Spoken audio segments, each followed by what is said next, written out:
Okay, thank you. Okay, so let's get started right away. So for the agenda today, most of you are from a networking background. You must know what is a firewall. But then there are people I heard that they are from they're into networking industry new and they haven't um, had any experience with firewall, or they're new to networking itself. So we'll just get started with what is a firewall, and we'll get to the difference between what a router, switch, or a firewall would do and why they are called so with that name, and what layer the OSI model, the firewall, actually fit in and why. And we'll jump into Palo also and discuss about a couple of features of it. I'm not going to get you overloaded, because if I talk about each feature, it's going to take a session itself for each feature. So I'm just going to say what is it, and how does it benefit your network security, right? So if you talk about packet flow, again, I'll be keeping it short. So if I talk about packet flow, it involves 5 stages, and you had to get through all the stages one by one, part by part. It's going to take a lot of time and get you overloaded with the demo session for stuff. So I'll just keep it short with the packet flow as well, but make sure you get the essence of it, right? And then we will all jump into the lab. So I'll show you how you log into a firewall, how the GUI of the Palo Alto firewall looks like, and how do you do an initial configuration, like configuring its management IP address, getting access to the firewall, and then going with how do you back up and restore the configs, and what is a config audit, and we'll configure the administrator usernames and passwords on the firewall, how to do that, and different types of usernames, user roles that are available there, and what does that mean, and a bit of CLI walkthrough and what tabs are available in GUI, what does what, and so on and so forth. And later, as a final step, I think tomorrow we'll be looking into this, like how do you do a packet capture in a Palo Alto. There is a specific way of doing it, setting up a filter and so on and so forth. So I'll let you know how to set it up in GUI as well as CLI. So this will cover our agenda, and probably we'll, if time permits, we'll get a lab done on how do you get internet access to a PC that's on the corporate zone or corporate network towards the internet, right? This will be the agenda for today and tomorrow. So we'll get going with the topics that we have and see how much we could complete today, right? Okay. Let me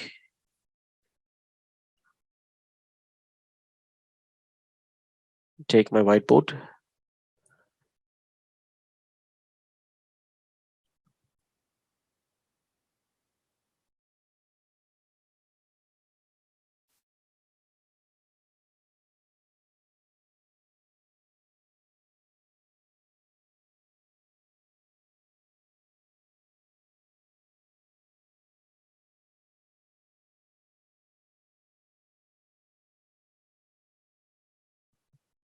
Okay, so can anyone volunteer and say what's firewall?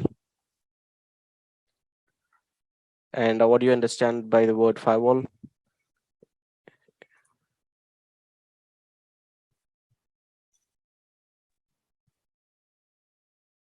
Firewall is a application layer device wherein it blocks the traffic.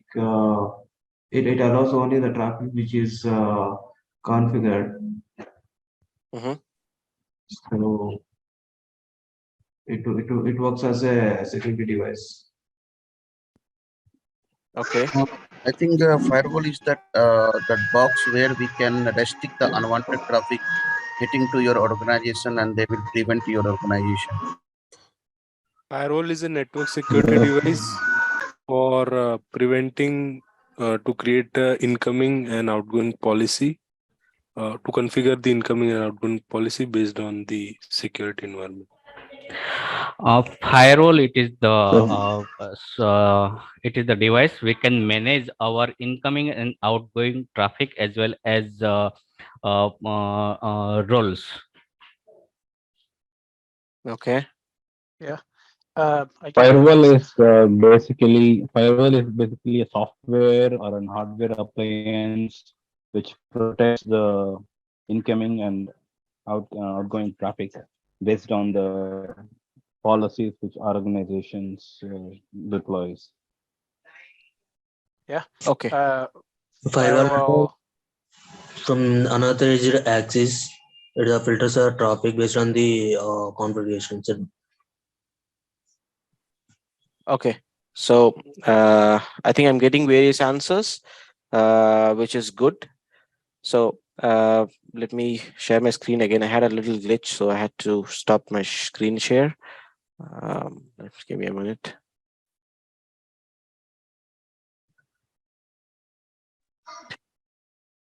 Okay, I hope you all could see my screen again. So Yes, we are able to.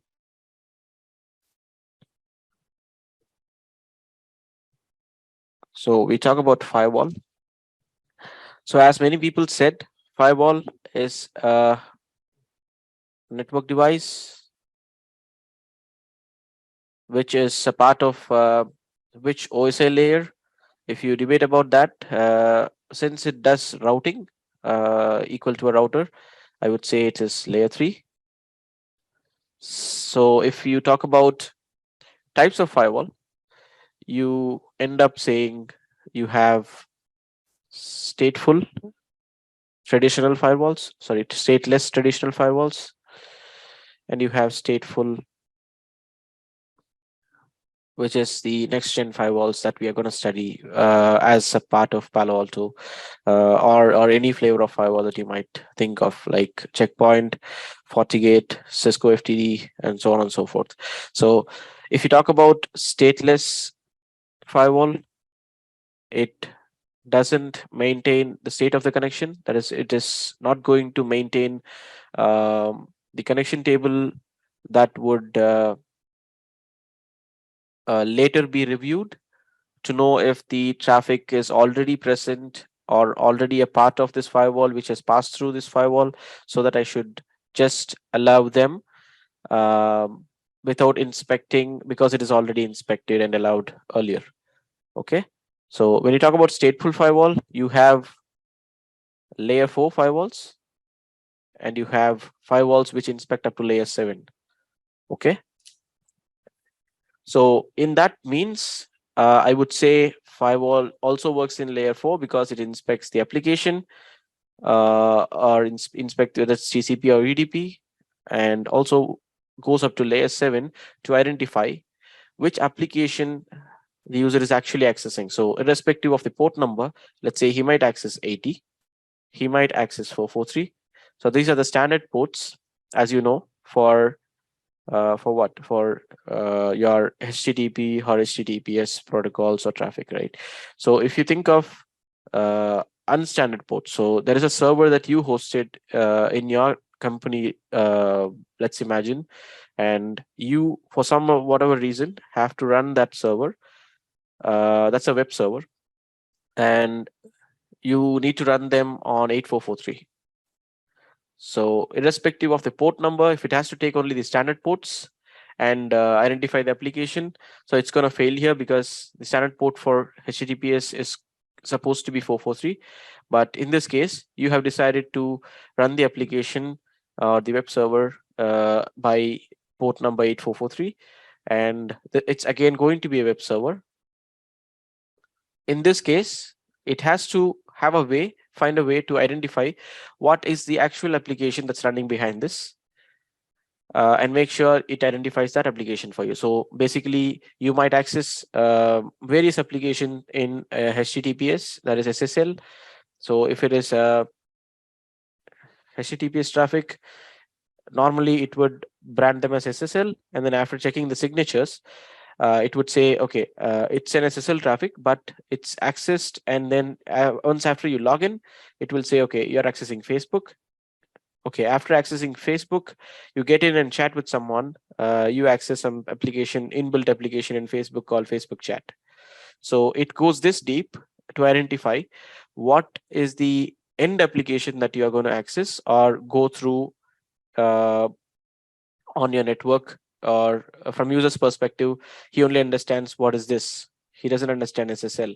So if you ask the user what traffic he's going to go and reach to, he might say, I need to reach Facebook. So if it identifies it to be SSL, you just SSL, it doesn't know what is the end application he's accessing. This firewall does it for you. So which means the next generation firewall, the layer 4 firewall, works only in identifying whether it's a TCP or UDP traffic and based upon the port number. So it restricts traffic or allows traffic only based on port numbers, not based on the application. So we'll talk more about this when we come back to features of Palo Alto. So we'll finish with the difference between switch, router, and firewall now. To keep it short, switch is a layer 2, or if it's a multi-layer switch, it works on layer 3 as well. Router, as you know, it does routing, it does layer 3. It is the medium of communication you might think of if you wanted to traverse from one network to another. Let's say if you want to traverse from network 10.0.0.0/8 to reach to 10.1.0.0/8, sorry, /16, let's say here. So only way of doing this is through a router and through something called routing table. So router does routing for you and nothing more or nothing less. You might restrict traffic based on ACLs, but that's a minimum security feature that you can get on a router. Okay. Whereas firewalls, it does routing.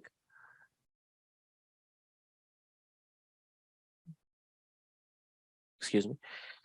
It does. Just give me a second, guys.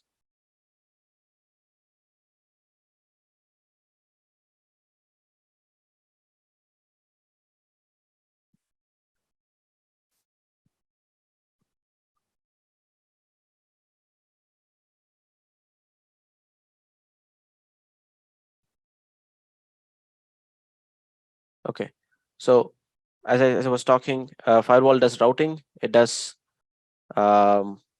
traffic restrictions based on application. It does traffic restrictions based on users. So it's a VPN terminator. So in fact, if you talk about ASR routers that you could use for terminating the VPN, so that's one way of securing your network through VPN. But in here, using a firewall and terminating a VPN, and using a router and terminating a VPN, you have a difference, because when you use a firewall and terminate a VPN, you get to decrypt the VPN traffic. So by default, on the packet flow, you would see that the firewall checks if the traffic is a VPN traffic, it's a virtual private network traffic, and it decrypts it and then analyzes that and then re-encrypts it at the egress stage. Over here, nothing as such happens. So that's why you say you always terminate or try to terminate your enterprise or perimeter firewalls on the perimeter networks on the firewall instead on the router. So having said all these differences, on your network, for you to terminate internet, using a firewall is something which is advisable instead of using a normal router, which doesn't provide much security, as you could see. Okay. So what was our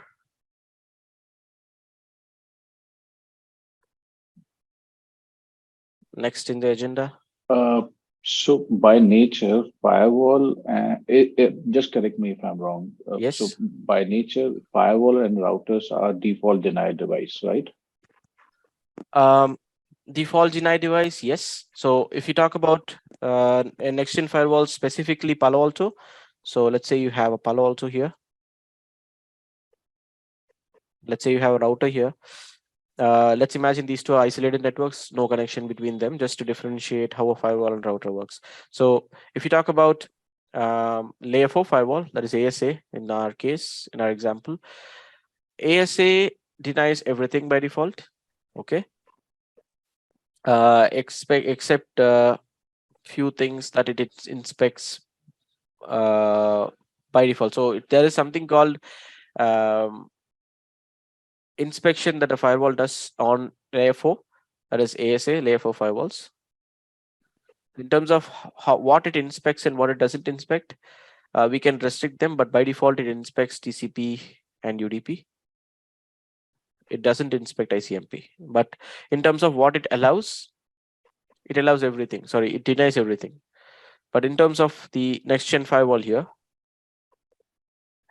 you have something called zone. So a user sitting in here, coming in with zone called corporate, and there is a server here. Let's imagine this is a server coming in with the zone called DMZ, and this is untrust, and this is internet. Maybe let me make it a little beautiful.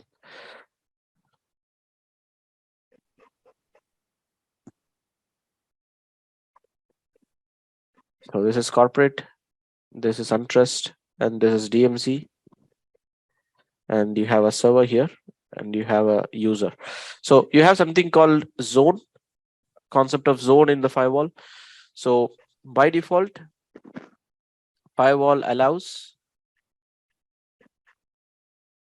intra-zone traffic, which means if there is anything coming in from corporate zone, that reaches corporate zone. So if a user from corporate zone wants to communicate to corporate zone, it is by default allowed. Or real world scenario, let's say there is an AP on a network, and there is no harm in having your AP in the same zone that the user is in. So you have an AP here. So if a user wants to communicate to AP, maybe an administrator is trying to ping the AP, it is possible because without any security policy, because as I said, the firewall by default does allow intra-zone traffic. Since because it belongs to corporate zone, both the AP and the user, they will be allowed by default without any security policy. But though it is allowed, you can restrict same zone traffic by an explicit security policy. So you could say corporate zone to corporate zone, this IP to this IP, this application, this port number, deny. So this is possible, but I'm talking about a default scenario where user comes in with the same zone, go to the same zone. It's possible for him to do that because the firewall by default allows it, right? So I have a question which says, is it must to have untrusted zone if the firewall is not connected to internet? Untrust is just a name that you give to the firewall. So it's just a descriptive name. You can even say it is internet zone. You can even say it is, so it's just describing what the zone is and where it leads you to. So if the zone leads you to a server, and if you consider it as a DMZ network, you say it is DMZ zone. If it leads you to a user, where users are behind this, you could say it's corporate zone or trust zone or whatever. So it's just a descriptive name. It's not that you have to have an untrust zone, because if you have it as an internet zone and connected to internet, it's well and good, it will accept it. It's just about what configuration you put in on the firewall, not the zone name that you give in here. Okay.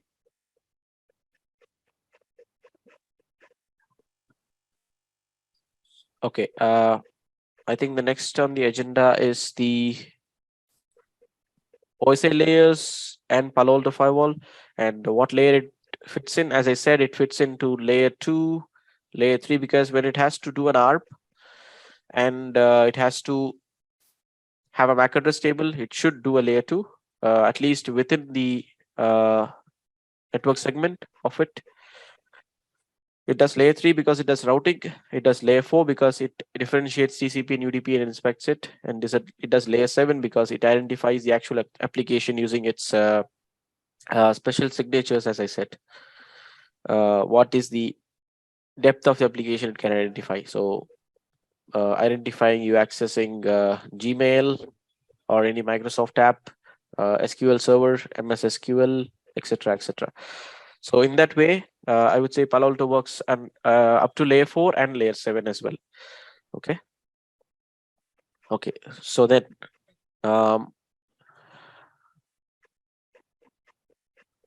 when you talk about firewalls features, we already spoke about a few, which is, let me write it down. Okay, guys, since we have got past about 20 minutes, so do you guys have any questions so far? I see another message in the chat. Does it still make sense to have a dedicated router in your network if a firewall can perform the job? Not necessarily. So for the fact that in data centers, it's always good to have your router behind your firewall, or your router in front of your firewall and your firewall behind the router, because if someone were to breach your network and access your public IP, at least they would first come to router and then to the firewall, and also BGP. And if you are doing a DMVPN setup, having a router on the edge of your network and then the firewall behind would be a good option for data center setup. Other than that, for any enterprise network, considering the security and the features that Palo Alto provides, you don't have to actually spend on router and firewall. No company would do that unless and until it is absolutely necessary, because an ASR router or a ISR router itself costs you lakhs, and the firewall again costs you lakhs. So you probably have to make sure you plan your budget before you actually go for whatever device that is available in the network. So basically, if you have a small and medium scale offices, the recommendation is just to have a firewall and have switches behind your firewall that can easily manage your network and the load. In your data center environment, yes, if it's necessary, you should probably plan to go for router, and behind that you can probably take a firewall and then secure your servers behind your firewall.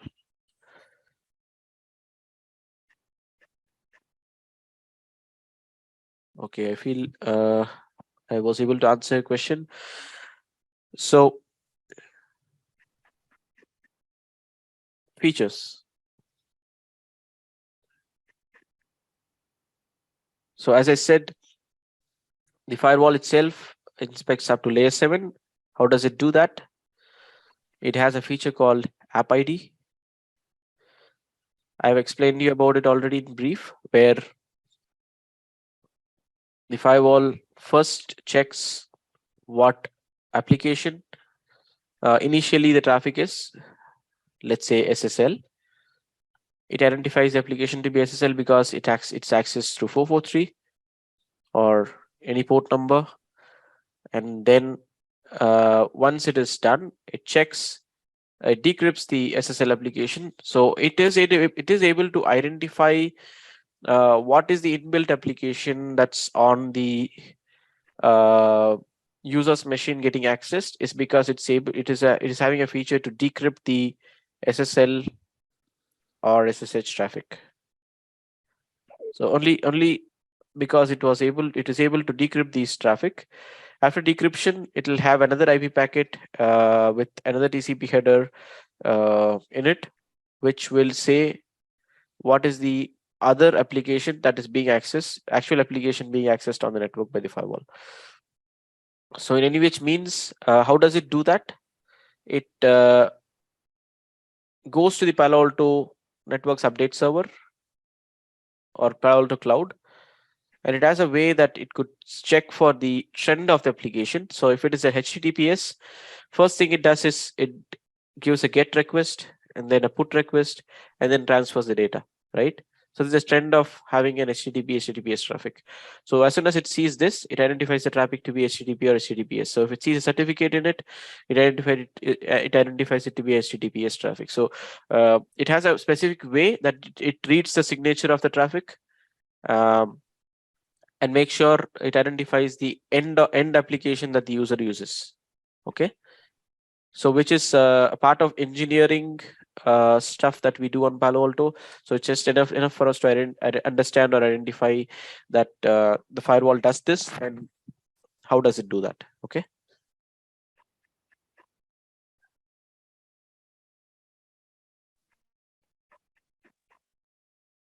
So the second feature,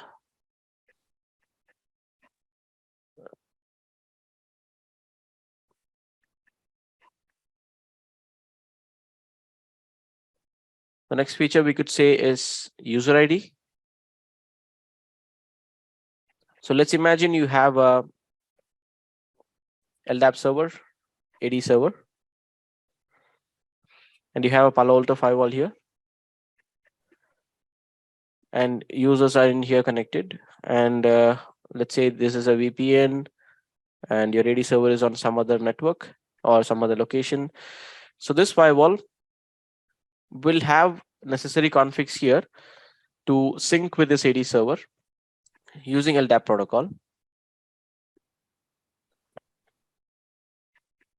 And this AD server being a database, it has all the user information, what user he is, which domain he belongs to, and what is his username and password, and so on and so forth. So when the user logs in, the AD server is contacted, and the firewall identifies or pulls all the data of the user, or all of the database from the AD server towards the firewall, and make sure it has all the information that about the user on the firewall itself. So when the traffic comes in, after looking at the IP address, it marks the IP address and the username and shows us in the traffic log saying for this IP, this is the user who is accessing this data. So with this, you'll be able to identify the actual user. So with which you'll be able to say, okay, this user is the one who is choking the traffic, and because of which our traffic is getting overutilized. Bandwidth is getting overutilized on the network. So it's the best way to identify what user actually does what, instead of just getting the IP address, which does the overutilization, and then checking for the ARP on the switch and going to the MAC address of the switch of the user, and then getting to the user's table and then finding who is the user. So instead of doing all this, just having who is the user for which IP address will get their work done for you, right?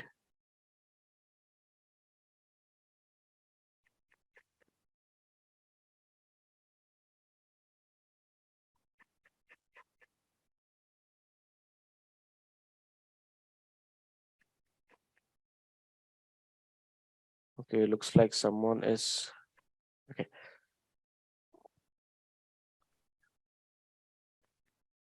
All right. Talking about the next feature.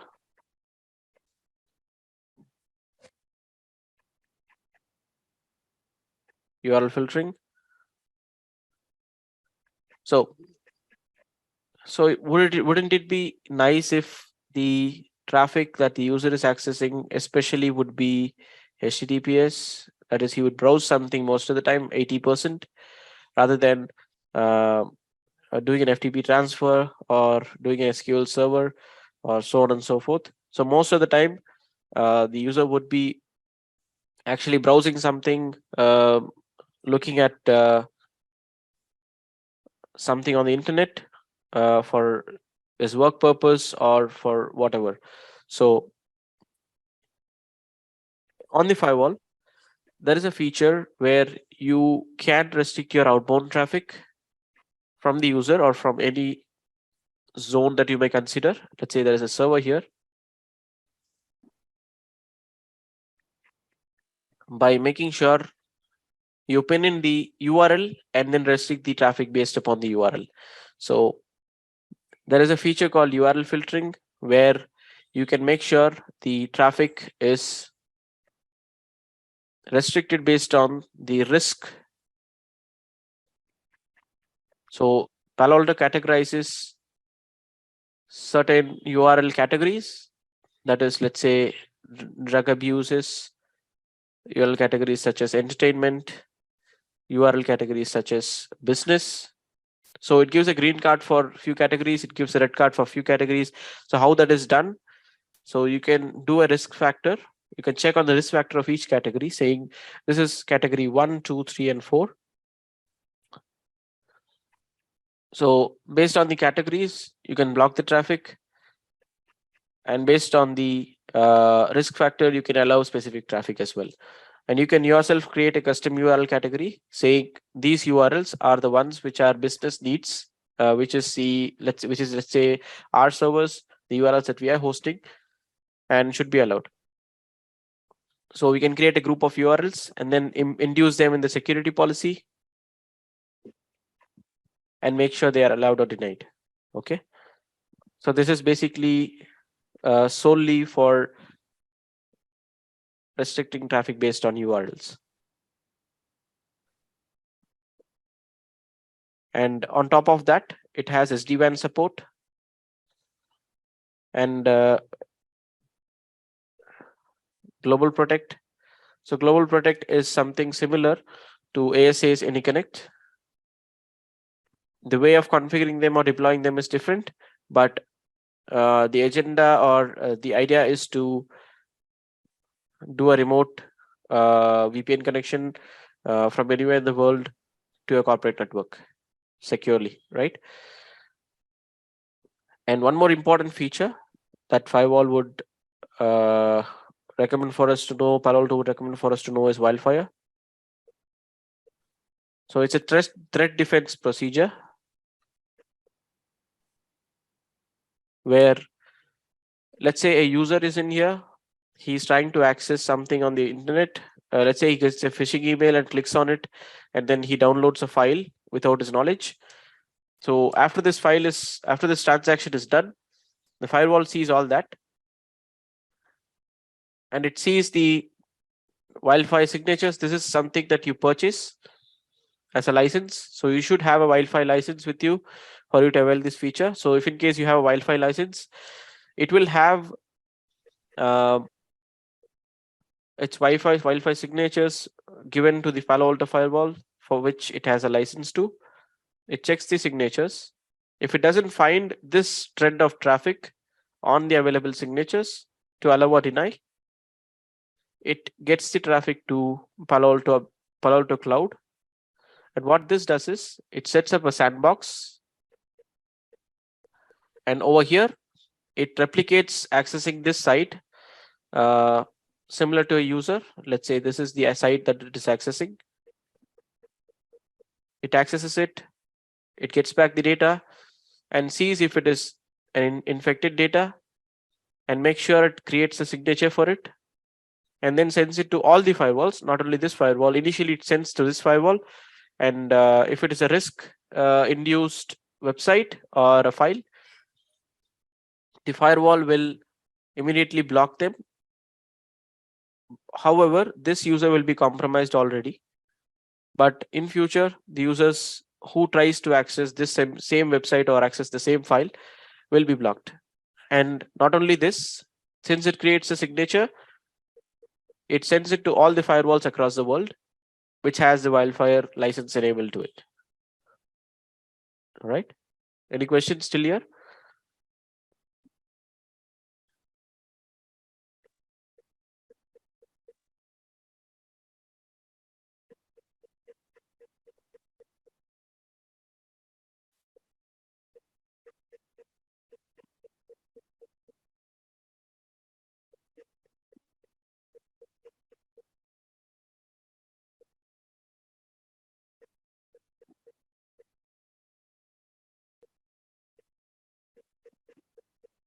Okay. So maybe we still have about 30 minutes. So we'll just see if we could cover the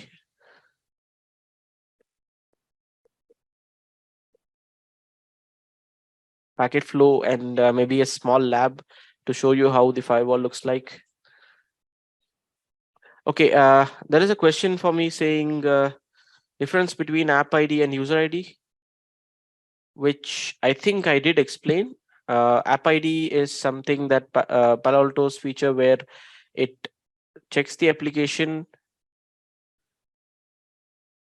on what exact application the user uses. So let's say it's initially SSL, then it's Facebook, then it's Facebook chat or video. So it's just to identify the application that the user tries to access. User ID, as the name suggests you, it's about identifying which user accesses what. It's not only based on IP, but based on his AD username or the local username that you have on the Palo Alto firewall. Okay.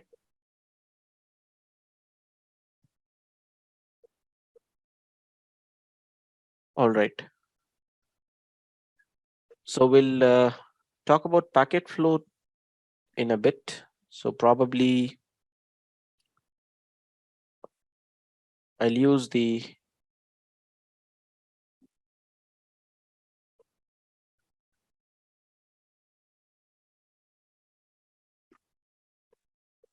internet to get the diagram of it from the official website.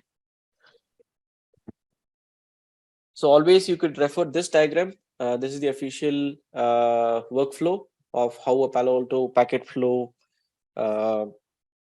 looks like and how the life of packet would look like. So you can probably go to this website and avail this image, which will probably be your best website or best diagram to look out for if you wanted to understand how a Palo Alto works. Okay.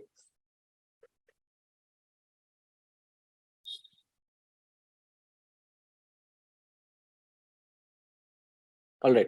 So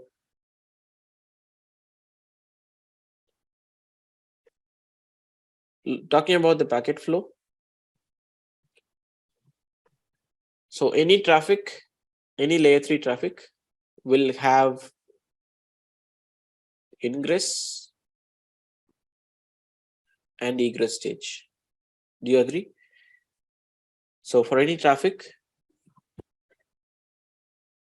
for any device that gets something into it, it will have ingress and egress stage to it. So in between that, whatever happens is how it differentiates Palo Alto from other devices. So you say ingress stage, and then it's something like if the firewall has not seen any traffic as this traffic before, it sets up a session, right? So I say it's a session because it has to look up the session later on until it times out for it to easily process the traffic the next time when it comes in. So the second stage is session setup.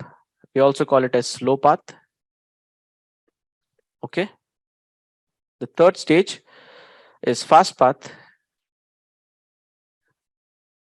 is security stage. Fourth is app ID or content ID. Fifth one is egress. So ingress in egress, we probably will understand there is something that is happening extra here, which I will tell you. Apart from that, these three are the integral part of how a firewall, how the Palo Alto firewall actually processes the traffic. Okay, which we will see right now. So the firewall receives the traffic. Just give me a second. Okay, the firewall receives the traffic. So in the packet ingress process, it collects a couple of information where it sees the layer 2, that is MAC address, source MAC, layer 3, source IP and destination IP, layer 4, whether it's TCP or UDP, and if it's TCP, what port it is, if it's UDP, what port it is, and ingress interface zone or lookup. So when it comes in, let's say it comes in through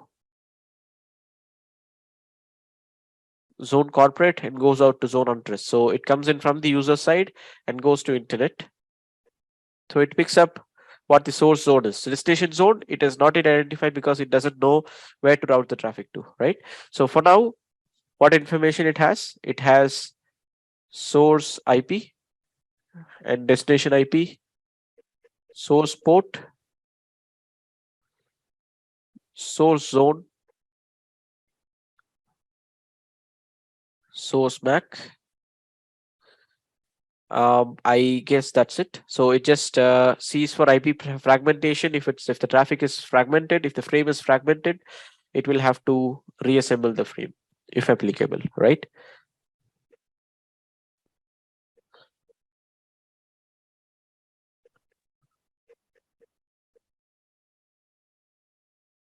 So coming in to Ingress process error.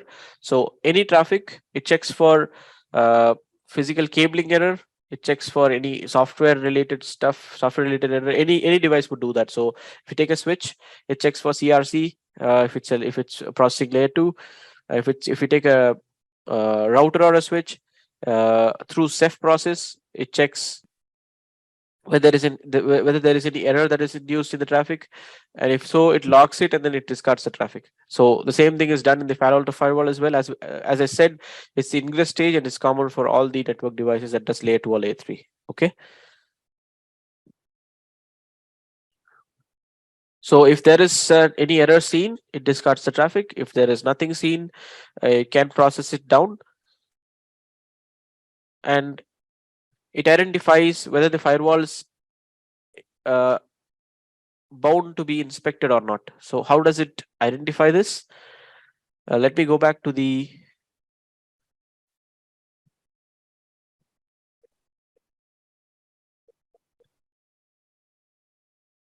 packet flow to show you something. So how does it identify whether the traffic has to be inspected or not based on this table? So it says if it's IPv4 unicast or multicast and it's a layer 3 traffic, it inspects and forwards it. If it's IPv4 unicast or multicast and it's layer 2, it's searching for some MAC address or something, or trying to understand what the MAC address of the port that the traffic comes into. It's going to inspect and forward. So likewise, based on the type of traffic and whether it's layer 2 or layer 3 and whether it's unicast or multicast or broadcast, it decides upon whether the traffic has to be forwarded or inspected and forwarded, or only inspected or drop. Okay. So you could probably go through this. Most of the times it will be a layer 3 or layer 2 traffic that does unicast or multicast, right? Or maybe a broadcast where it's going to do an ARP request or response, right? So these three are the common case scenarios 99% will come across. So probably rest will be very special case scenarios where tap is something that you set up only when you are doing some traffic analysis or troubleshooting something. So you're setting up a troubleshooting scenario where you are capturing something on a specific interface and keeping it as a tap zone, and you do inspection or drop based on the type of traffic. All right.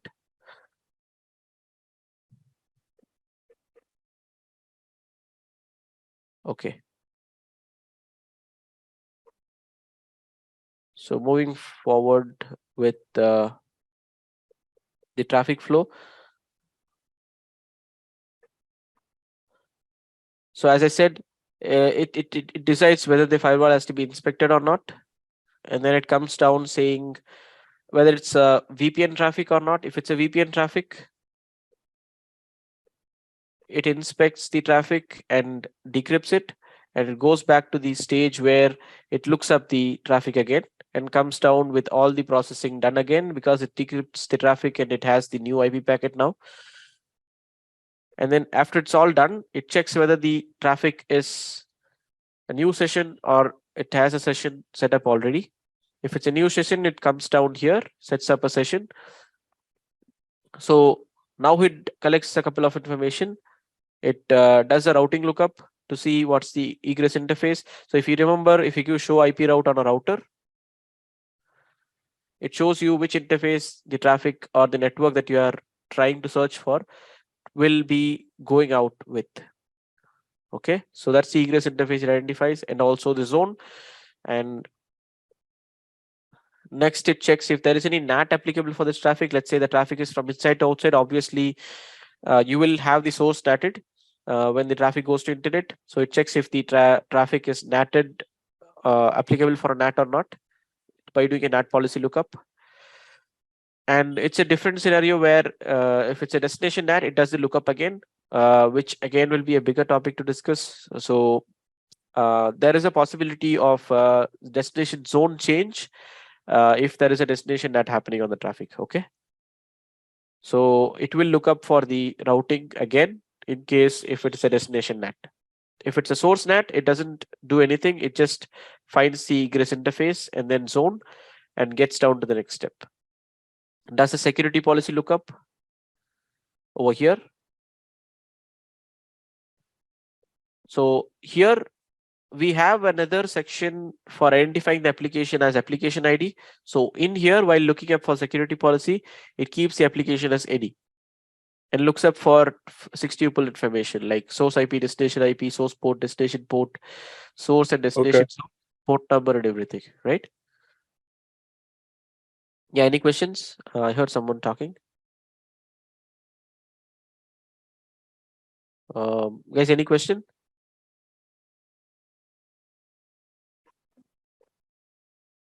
Okay.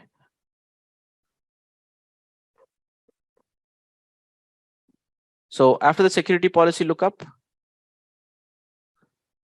if it's a allow or deny, depending on that, it comes down, installs a session. So if you remember, I told you if it is having a session set up already on the firewall, let's say if it is a new traffic or an older traffic which is already available, it goes to fast path or slow path accordingly. So if it's already having a session set up, it goes to fast path already. It doesn't go into slow path at all. So if it's going to be a new session, it goes to slow path, sets up a session and comes down here. Okay. If it does already have a session, it looks up for the session over here.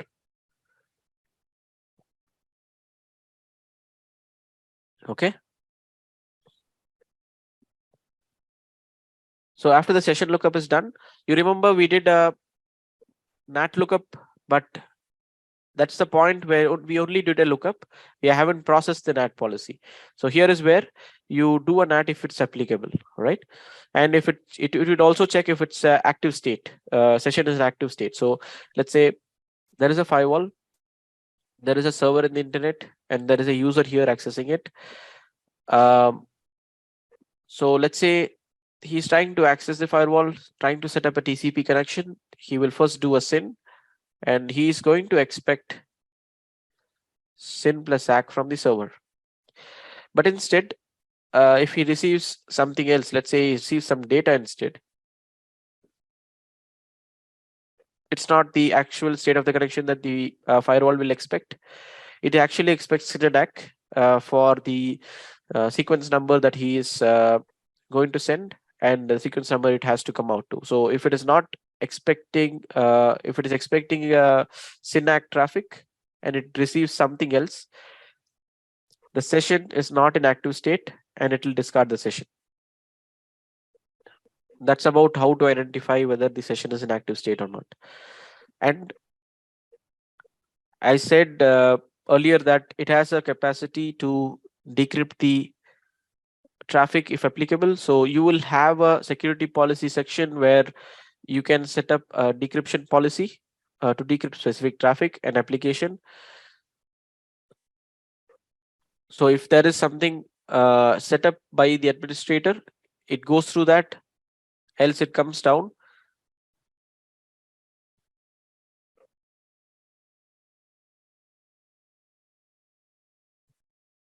Over here, If it has identified the application, it comes down to content ID, and parallelly it does. Just give me 1 second.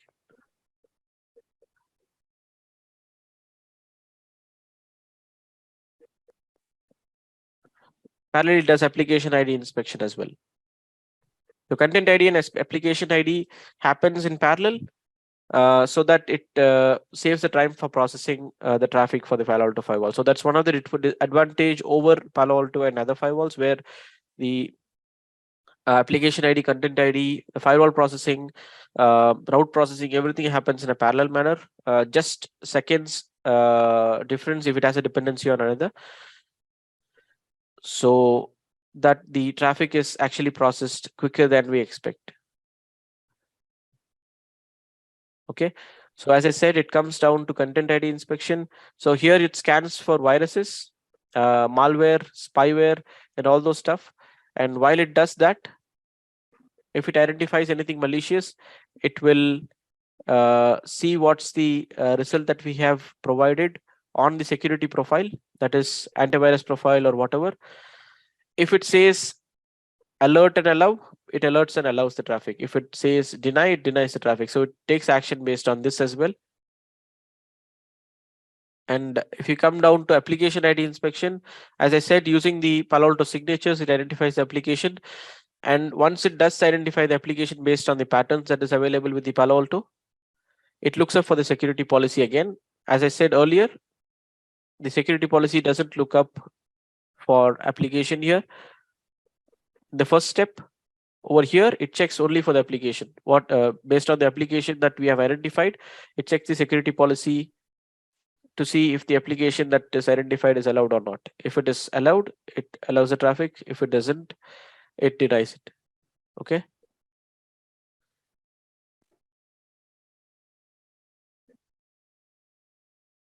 So once after security policy profile and application ID is done, and after deciding the traffic is allowed, it comes down to egress. If it says the traffic is going to get denied, it denies it right there. It doesn't even reach the egress stage. Okay. Egress stage, as usual, use the ingress stage to get the forwarding domain and does the routing and switching, whatever the lookup here it has done earlier. It will forward the traffic to the egress interface. If there is any QoS, it processes the QoS. If it has to fragment any packet, if the MTU on the other side, let's say there is a firewall here, it just has to send the traffic towards this interface. And if the MTU here is less and the incoming MTU is more, it is actually going to fragment the traffic and send it out. So if that's applicable to do that in this case, it does it.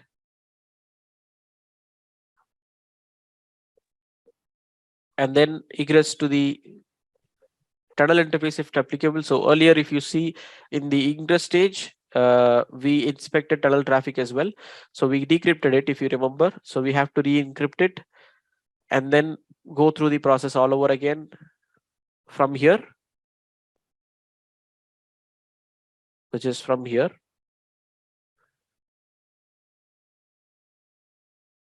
And then come down. After analyzing the tunnel encrypted traffic, it transmits the packet out. So it is basically going to do the reverse of what it has done earlier. Let's say if it has encrypted the tunnel traffic, it is going to decrypt the tunnel traffic, it is going to re-encrypt the traffic and then process it back again and then send it out. So it is in the position to inspect the traffic which is inside the tunnel as well.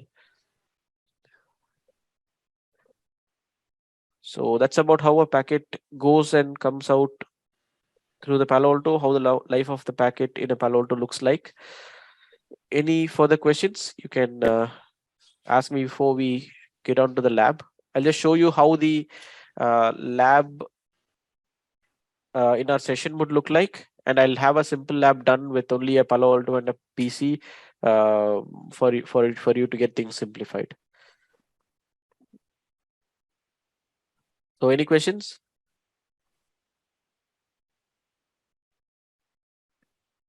or if you have want me to repeat anything more, I can do that before I jump on to the lab.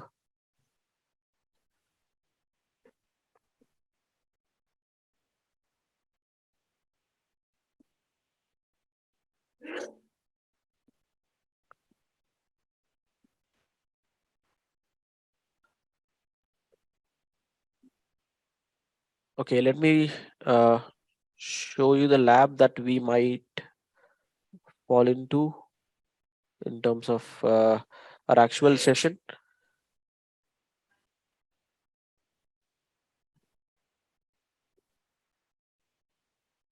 So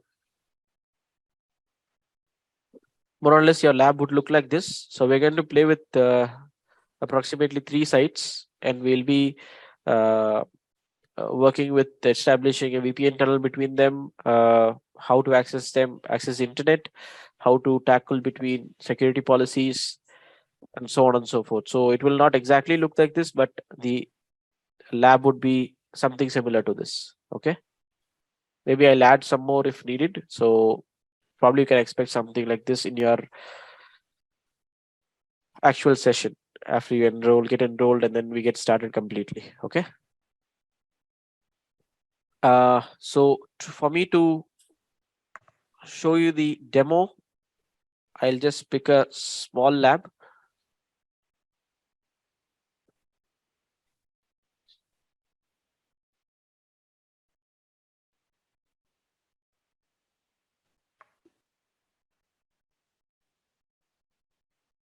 So I'll just be walking you through how a firewall would look like in a GUI or a CLI,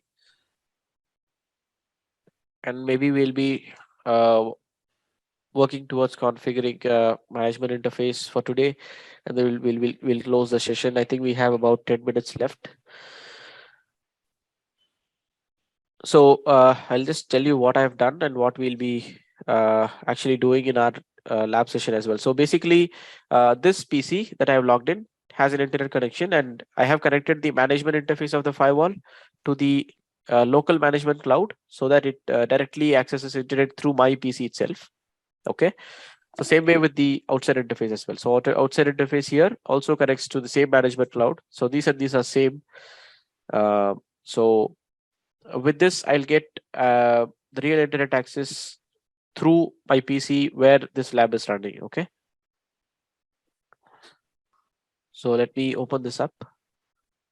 So first thing, when you get a new firewall, the first thing you do is to, not sure why this.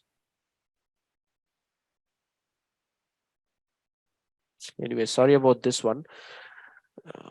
Not sure why this is coming up. Okay. So as you could see, the firewall on the management interface has got an IP address now. So by default, it is a DHCP, and as soon as you connect, the cloud that I've showed you access a DHCP server and provides an IP to you. So this you can use to log into your web GUI or your browser directly, right?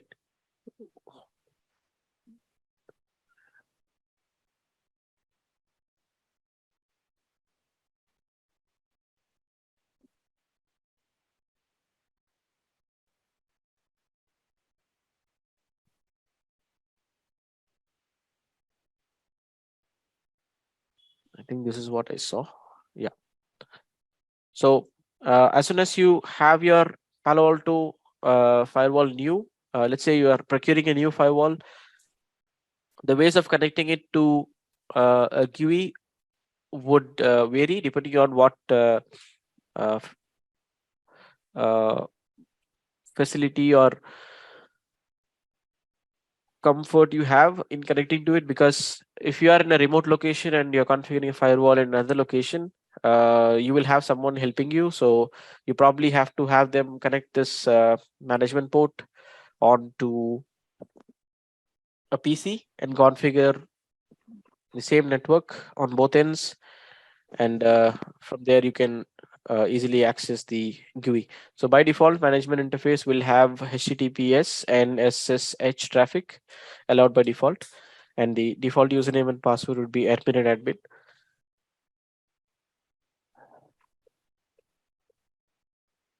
And I think in the first login, it asks you for change of password. Yes.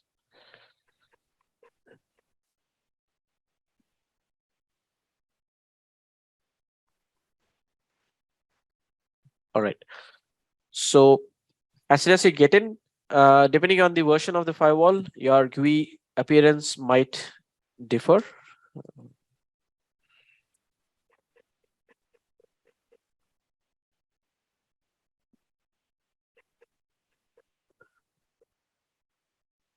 So with the newer versions, the setup and look would be different. It would have a yellow colored appearance, and with the older version, that is 9. Series software version, you will have them in blue, as you could see on the logo up here, which I'll show you now.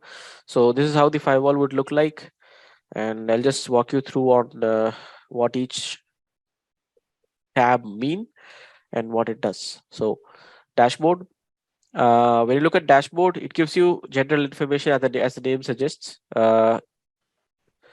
So you will have all the information about the firewall here, starting from what's the management IP of it, gateway, model number, serial number, what is the version it's running, uptime, and so on and so forth.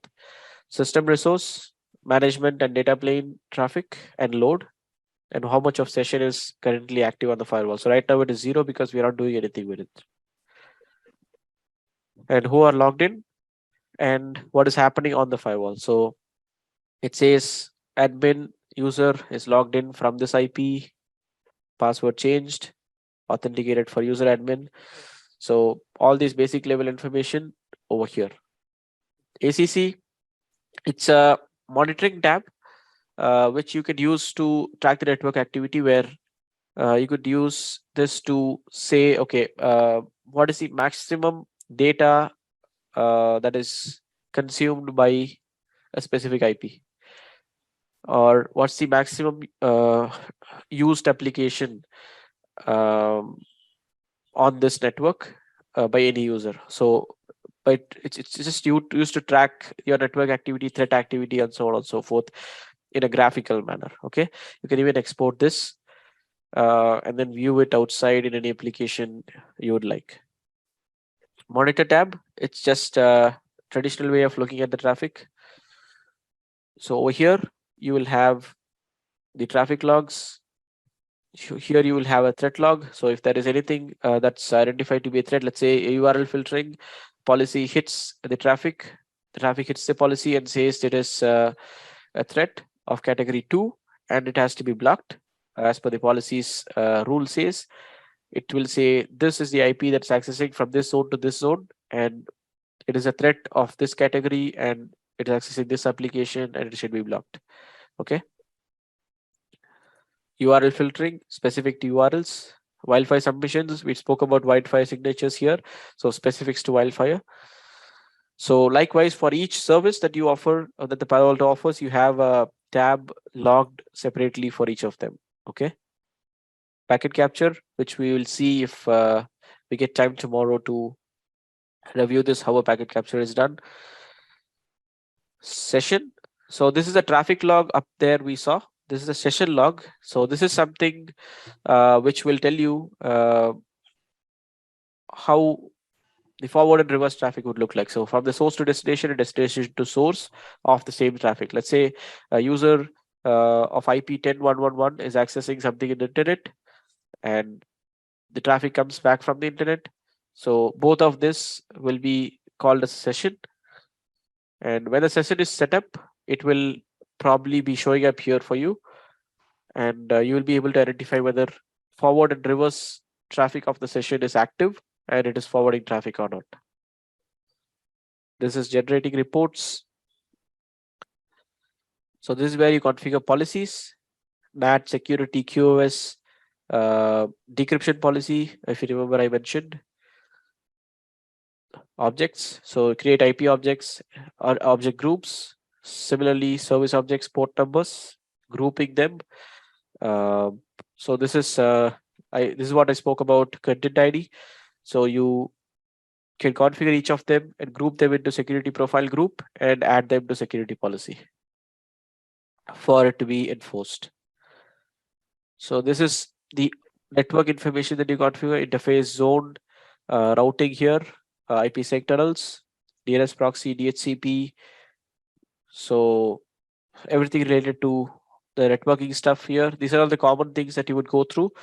Coming down, this is all related to IPsec, global protect. Interface management is something that you add it to an interface for making sure what services are available on the interface. So I say it's ping, and I allow SSH HTTPS and click OK. So if I go and tag this to any interface here,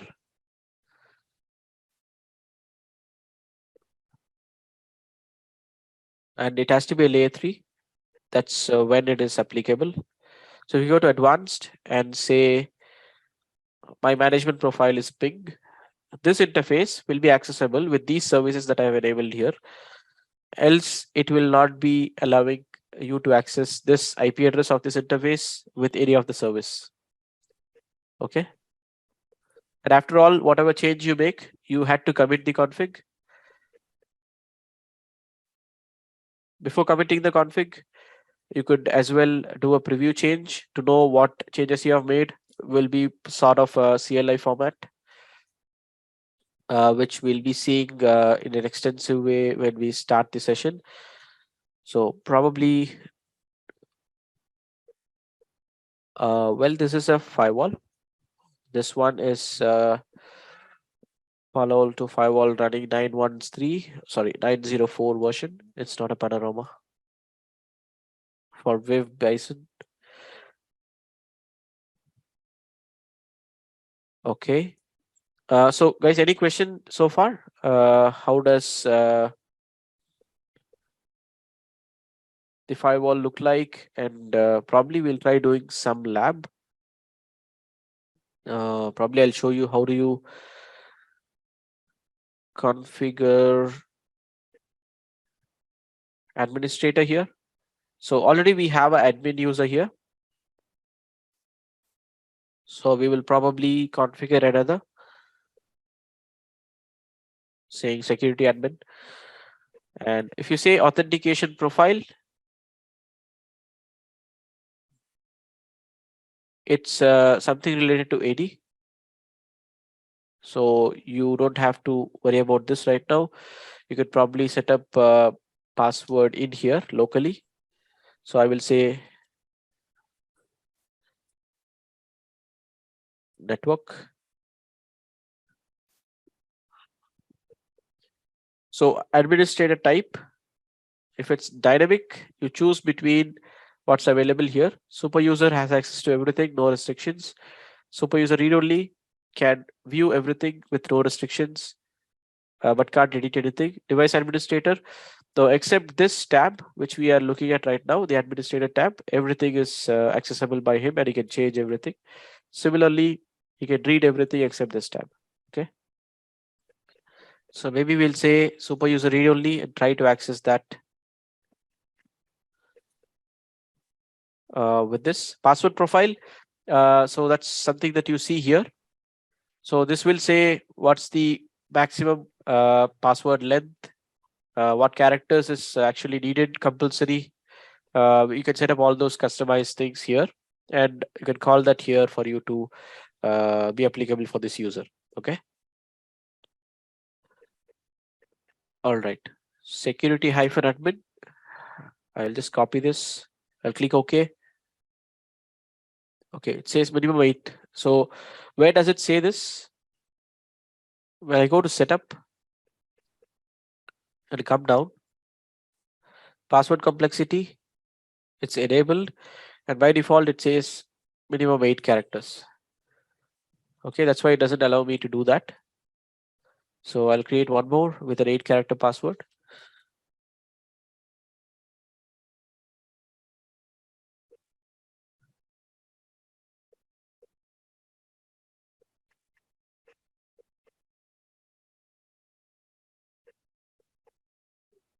Okay, so I say this as super user read only, and password profile, so far nothing. I'll just use a default. So after doing any change, I said we have to commit the configuration. We can do a comment on it.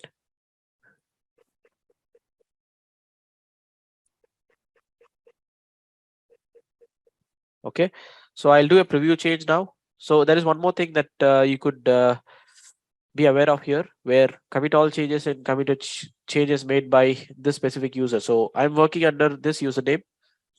This is the actual user that's logged into currently. So you always choose you instead of choosing all changes, because so many people might be working on the same firewall at a time. And if you happen to choose all changes might be half done, and you end up committing them and maybe cause some issues on the network. So basically, always committing your changes alone is the best practice. So preview changes to see what changes you have made. So this is the running configuration. This is the candidate config. Candidate config is something that is on the firewall that's not committed. Running config is the actual config that is committed and running on the firewall. Okay, so I've created a user here that shows in green. I've added something, and I've added an interface management profile. Okay,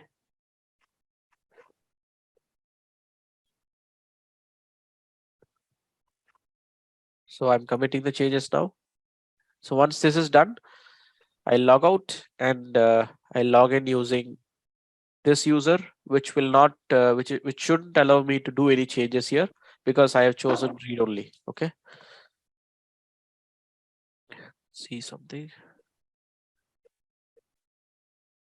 Well, for home lab, we won't support on home labs, but if you would have contacted the backend team, they must have informed you about the lab that they would provide you from our server. So basically, they'll be giving you access to an RDP machine, and you could log in and use your specific username or password and ML your lab. So you could you will be asked to contact the backend team for any further information. So you will have a contact details mentioned on the chat here from the user NetworkJourney. So you could contact that contact number and or WhatsApp them to know more information about it. So basically, you'll be provided with the labs. It's not necessary to have your own home lab, because most of us would have configurations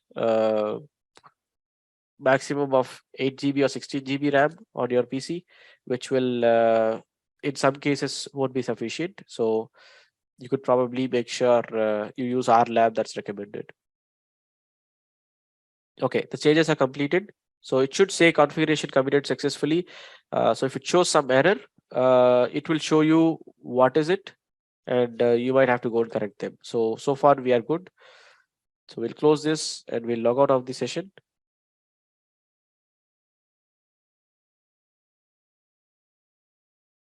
I'll log in with another username.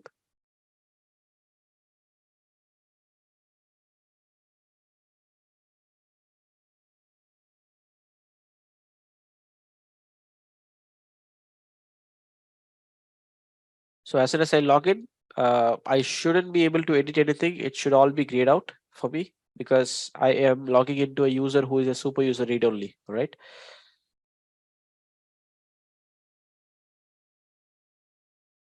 So here I'm seeing exact same thing here, but if I go to policy and try to add this, I'm not able to. If I go to network and I try to do some changes, I'm not able to. Click OK here, because I'm a super user read only for me, for this user. All right, so one more thing that I wanted to show you about the administrator is when I go in here with the user that I've created. Okay, I'll have to log out. I log in with the super user again.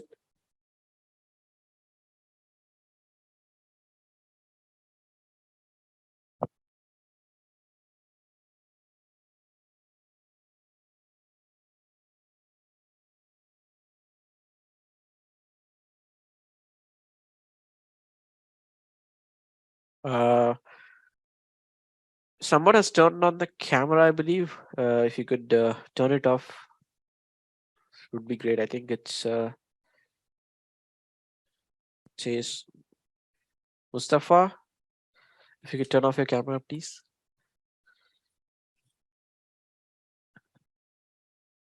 Okay. So I am in super user right now. So I wanted to show you something. So I have logged in back again in here. So if you could see, I've configured a name and a password, and I've chosen the administrator type as dynamic, which I've explained what it means for super user read only, device administrator, and device admin read only. So if I say role based, I had to make sure I set up a profile here. So this profile will say what tabs I am allowed to access. So password profile is for the password strength, characters used in a password, and so on and so forth. Profile here refers to what tabs I'm allowed to access. So if I'm in device tab, what tabs in device tab I'm allowed to access. So let me go ahead and create a admin role here of my own. There are admin roles that is already available, but let's create one for us. So if I say restricted, so I should see dashboard. So let's say this user is only for monitoring. So I say dashboard ACC monitor is all green. And I say policies. If you say policies are of this symbol, it says it's disabled. And if you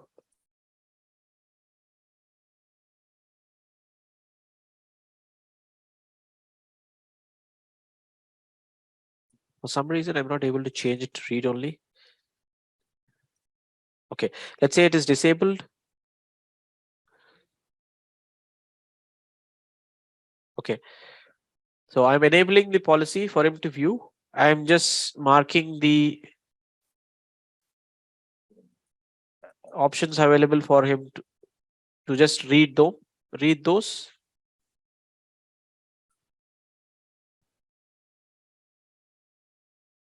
Okay, so he can go into policies, but he will not be able to edit anything in that. Objects, I'll just block them. Network, I'll block them. Device, I'll block them. So I'm just going to apply this to the user that I've created.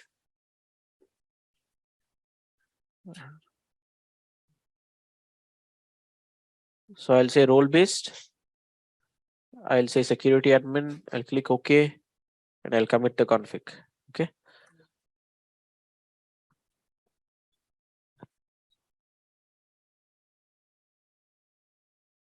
So once this is committed, I'll go back to log in with that username, and we'll see only few tabs are available. So objects, network, and device, I shouldn't see them at all because I have blocked him from viewing anything. And policies, he can just view. Monitor, ACC, and dashboard, he can view. So let's just check that. Let me log out of this. I'll log in with this user.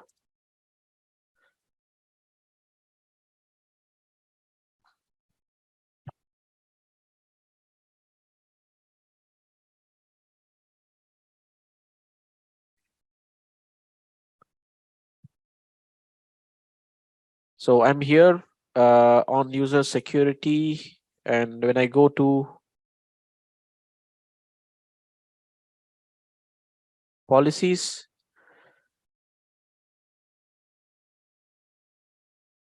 okay, maybe did I apply that to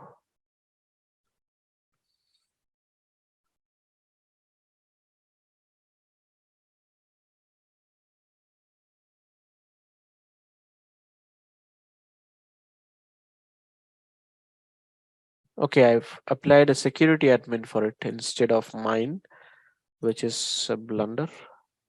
Let me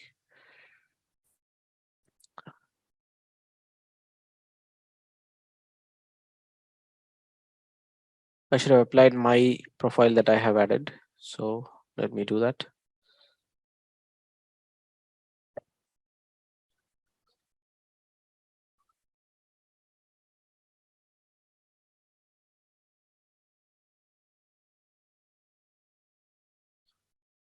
So I go to my user, I apply restricted and commit.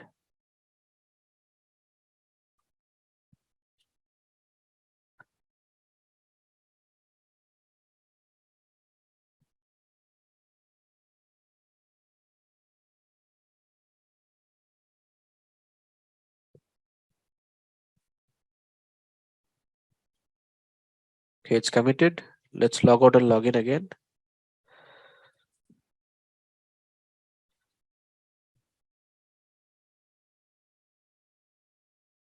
So now I shouldn't see the tabs that I have blocked him from viewing. Let's check.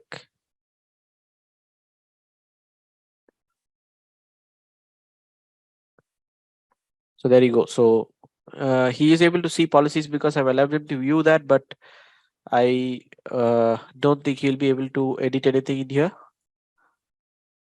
because I marked them all read only.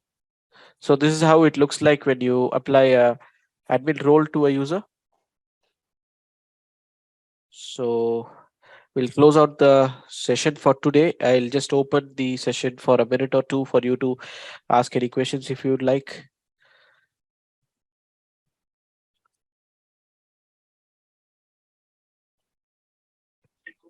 Hello. Yes.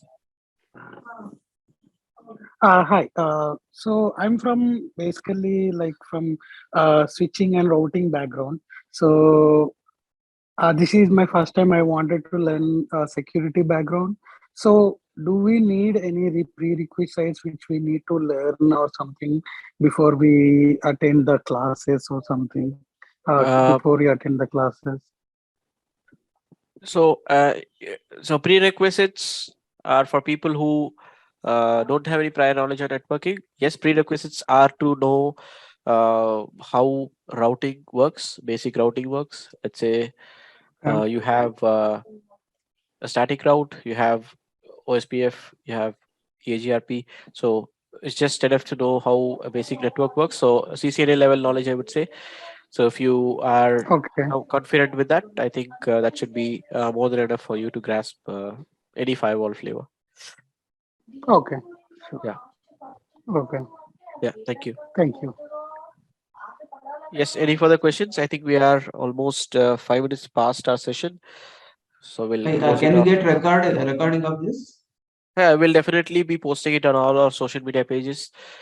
And also, yeah, I think wherever you came across this course about, you will have them posted over there within a day. So maybe within tomorrow you will have them posted. Yeah. YouTube, right? Yeah, YouTube. We are in LinkedIn. We are in YouTube, and all social medias that you would think of. Okay. So wherever it will be definitely posted in YouTube and LinkedIn for you.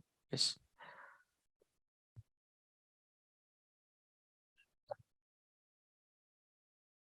So any questions?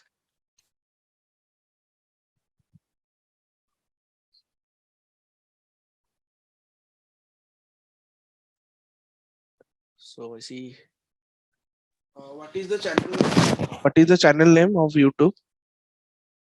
You should see them as NetworkJourney. So if you just type in NetworkJourney, the latest video we would have posted would be this. Probably if you check them today evening or tomorrow.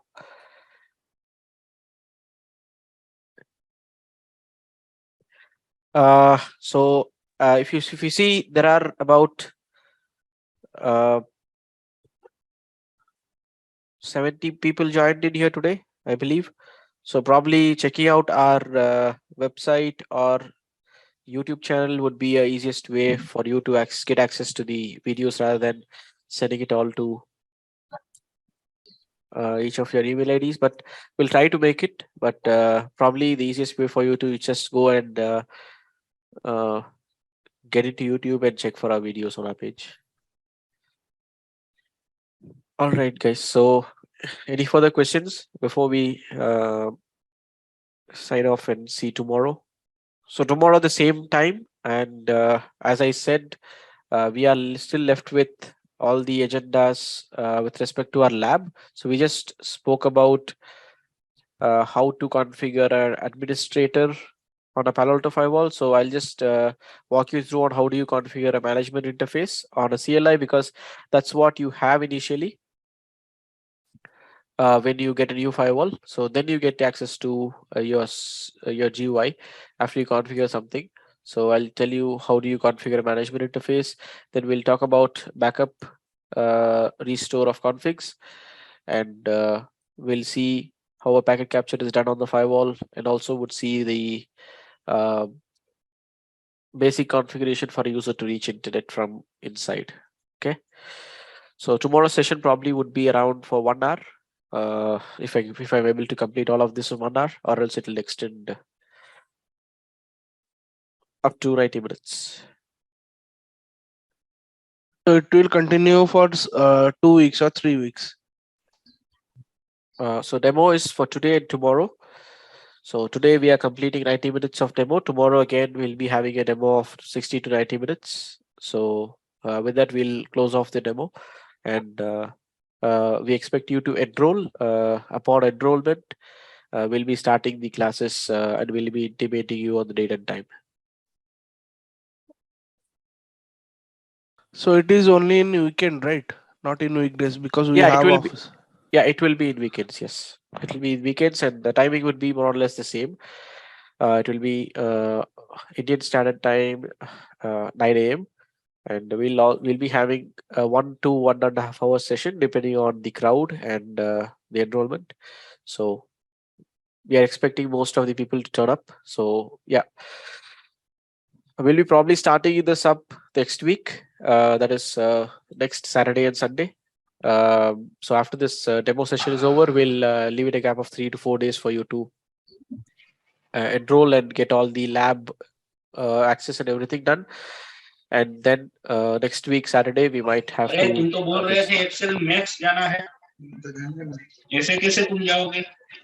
इससे जाओगे, इससे अच्छे लगोगे। Guys, I would like you to. सोचो एक बार। Hello. Hello. I would like you to mute your conversation if you are talking somewhere else for others not to get disturbed. Okay, guys, any further questions before Yes, actually I have joined 30 minutes later, so I just want to know more about the course curriculum. Can you just tell me a little bit briefly? Just so you will be covering the syllabus of PCNSA and PCNSE and PANAROMA. So you could probably go ahead to check the Palo Alto Firewall official website or official documentation.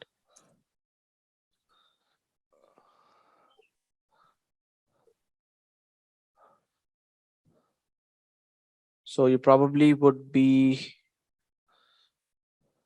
So it is about Palo Alto networks with firewall, right?